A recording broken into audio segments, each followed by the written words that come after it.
Hello. तर trending होणं म्हणजे काय किंवा ट्रेंड म्हणजे काय? तर ट्रेंड म्हणजे सध्या चाललेली असलेली एखादी सर्वसामान्य लोकप्रियता किंवा सर्वसामान्य कल घेतलेलं वळण. आणि ट्रेंडिंग होणे म्हणजे काय होणे? तर फेमस होणे. आपल्याला सगळ्यांनाच फेमस व्हायला आवडतं किंवा आपण नवीन ट्रेंडनुसार ट्रेंडिंग होतो. म्हणजेच काय होतो? तर लोकप्रियता मिळवतो कुठल्या ठिकाणी किंवा कुठल्या गोष्टी. तर आजकाल सगळ्या गोष्टीत आपल्याला छोट्या छोट्या गोष्टी करून लोकप्रियता मिळवता येते. आजकाल आपण कितीतरी सोशल मीडिया इन्फ्लुएन्सर्स बघतो, कितीतरी रील स्टार्स बघतो, कितीतरी व्लॉगर्स बघतो, जे असे बिनधास्त ट्रेंड्सचा वापर करून ट्रेंडिंग होत असतात. सध्या ट्रेंडिंगवर असलेलं ॲप म्हणजे घिबली ॲप, ज्याच्यात आपण आपला साधा फोटो टाकला की ते आपलं एक छोटंसं कार्टून टाईप पोस्टर बनवून देतं. त्याला घिबली म्हणतात.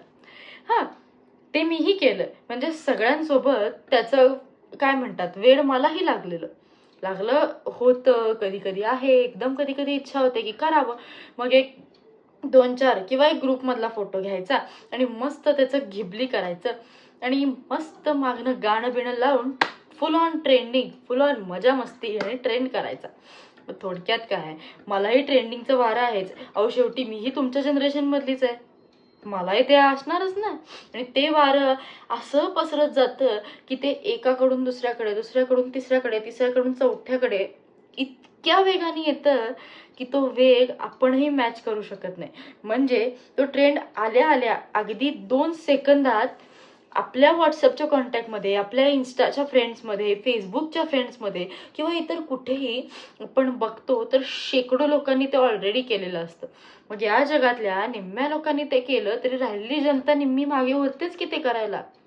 हळूहळू करत करत करत करत ते करतात आणि सगळे एकदा का त्या ट्रेंडिंगवर आले आणि ट्रेंड झाले की मग काय विचारायचीच सोय नाही.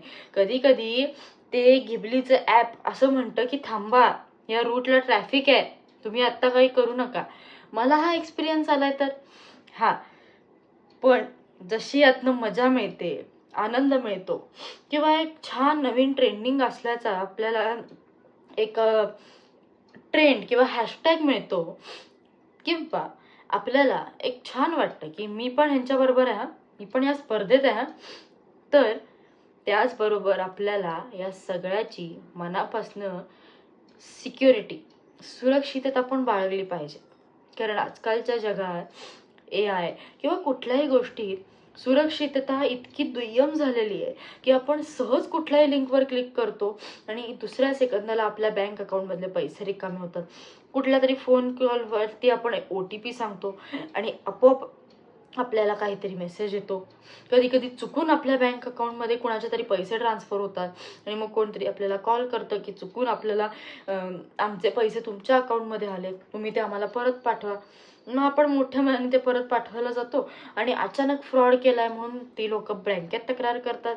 असे अनेक फ्रॉड्स आहेत. त्यामुळे आपण हे करताना थोडीशी सुरक्षितता बाळगली आणि आजच्या या नेट युगात थोडंसं आपला जो कॉम्प्युटर सारखा चालणारा मेंदू आहे त्याचा वापर केला तर या ट्रेंड सोबतच आपणही सुरक्षितरित्या ट्रेंडिंग झालो तर काय वाईट आहे, बरोबर ना? आणि शेवटी काय, ट्रेंडिंग होणं म्हणजे आजच्या सोशल मीडियाच्या जगात किंवा नेट युगात किंवा आजच्या या तंत्रज्ञान युगातली एक स्पर्धा म्हणता येईल. अर्थात तू पुढे का मी पुढे, मग तू हा केलास तर तो ट्रेंड मी करणार, मग तू हा रील्स का केलास मग मी पण हेच रील करणार, मग ह्याच्यापेक्षा चांगलं मी करून दाखवते. ही स्पर्धाच झाली ना. तर थोडक्यात या स्पर्धेत टिकून राहण्यासाठी आपण सुरक्षितता बाळगली गरजेची आहे. बाकी आणखीन तुम्हाला सगळं माहितीच आहे की माझ्याही पेक्षा कितीतरी सायबर एक्सपर्ट्स किंवा कॉम्प्युटरमधले तज्ज्ञ तुम्ही असाल. तुम्हाला या सूचना वेगळी द्यायची गरज नाही. पण कितीही शिक्षित माणूस असला तरी सुद्धा आपण या सगळ्या सिक्युरिटीच्या दृष्टीने आणि आपल्या सगळ्यात सुरक्षिततेच्या दृष्टीने एक खूप मोठी खबरदारी घ्यायची की इथून पुढे कुठल्याही प्रकारच्या अननोन लिंक्सवर, कुठल्याही प्रकारच्या माहीत नसलेल्या गोष्टींवरती क्लिक करायचं नाही. जर शंका असेल तर आपल्या जवळच्या तज्ज्ञ माणसं कोण आहेत त्यांना विचारायचं.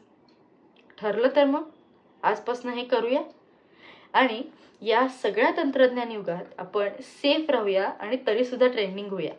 चला तर मग let's trend something. Bye bye.